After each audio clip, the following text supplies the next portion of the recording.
Alright, good evening everybody. This is Steve Mencarini doing my Module 5 reflection on the outcomes from the learning activities that were conducted over the past month.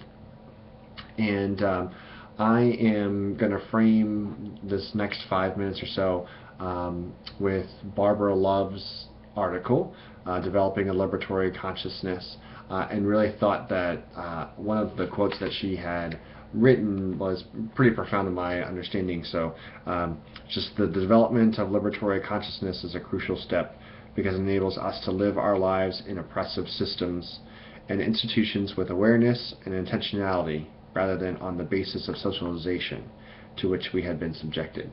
And I remember earlier, and actually another one of my module reflections was thinking about how to be a part of, I'm both part of the system and also part of the solution, and really liked how she had framed that aspect.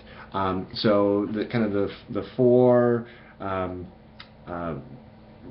ways of developing a liberatory consciousness are awareness, analysis, action, and allyship. And so I'm going to frame my outcomes in that.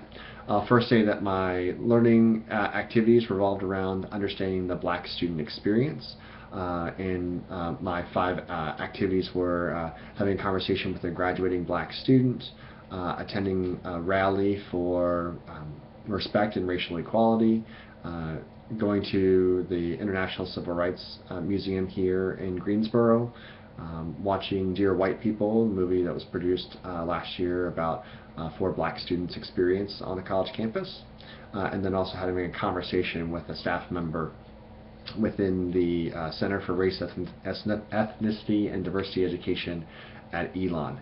And so I think my kind of outcome pieces are one, the awareness. So I have a much greater understanding of the Black student experience at Elon, having those intentional conversations with the staff member from Creed, with our student from the graduating senior, as well as attending the rally. I think specifically the intentional conversation with the student and attending the rally really opened my eyes to learning more about how students who identify as Black were what issues they were and racism they were facing on our campus, and acts of discrimination and bias. And so became much more aware related to that.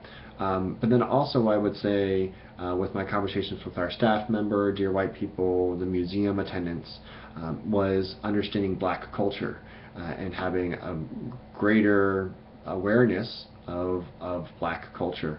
And so I wanted to kind of just start there and thinking about just the awareness piece.